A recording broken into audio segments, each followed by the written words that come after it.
ఎవడి జీవితం వాడిది. కానీ అలా వాళ్ళ జీవితం ఉండటానికి వీల్లేదనేటటువంటి వాళ్ళ ధోరణి మరొకళ్ళది ఉంటారు. ఆ వర్గమే జగన్ భాషలో పెత్తందారులు, బట్ వాస్తవిక భాషలో ఈగోయిస్టులు. ప్రపంచం తమ చెప్పినట్టు నడుచుకోవాలనుకుంటారు. అందులో నిమ్మగడ్డ రమేష్ కుమార్ ఒకరు. తన రాజకీయ స్వార్థం లేదా తన అధికార దర్పం, అహంకారం.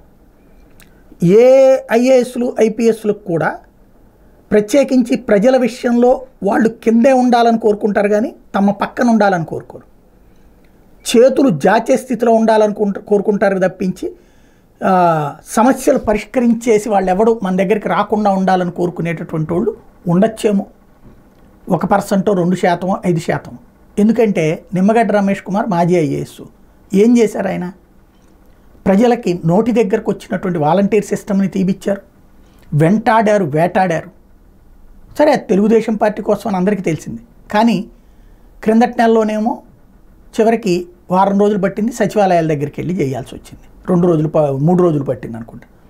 అదే సమయంలో 31 మంది ప్రాణాలు కోల్పోయారు. 1వ తారీఖు రాలేదు, 2వ తారీఖు రాలేదు, 3వ తారీఖు. ఇవాళ మళ్ళీ 1వ తారీఖు లేవు పెన్షన్. మే 1 సెలవు. మామూలుగా అయితే ఇంతకుముందు సెలవు అయినా సరే 1 తారీఖున డబ్బులు ఇచ్చేసేవాడు వీళ్ళకి, ముందుగానే ప్రిపేర్ చేసుకునేవాడు. ఈ దఫా లేదు. అదే సందర్భంలో 45 లక్షల మంది బ్యాంకుకి వెళ్ళి తీసుకోవాలి. బ్యాంకుల ముందు బారులు తీరాలి. అది ఇవాళ బ్యాంకులకు సెలవు. రేపటి నుంచి బ్యాంకులు ఉంటాయి, డబ్బులు ఇవాళ వేసేస్తారు బ్యాంకులో. కానీ ఈ మొత్తం పాపం ఎవరిది? నిమ్మగడ్డది కాదా? నిమ్మగడ్డ వెనక చంద్రబాబు ఉన్నారా లేదా అది ఎవరి చర్చకి వాళ్ళకి వదిలేస్తాను నేను. బట్ నిమ్మగడ్డ రమేష్ కుమార్కి ఏంటి అసలు ప్రజలతో సంబంధం?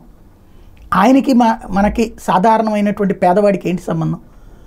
పేదవాడి మీద పెత్తనం ఆయనకి ఎవడిచ్చాడు? ఆయన చెప్పగానే ప్రభుత్వాలు అధికారులు ఎట్లా నిర్ణయాలు తీసుకున్నారు, కోర్టులు ఎట్లా తీర్పులు ఇచ్చినాయి?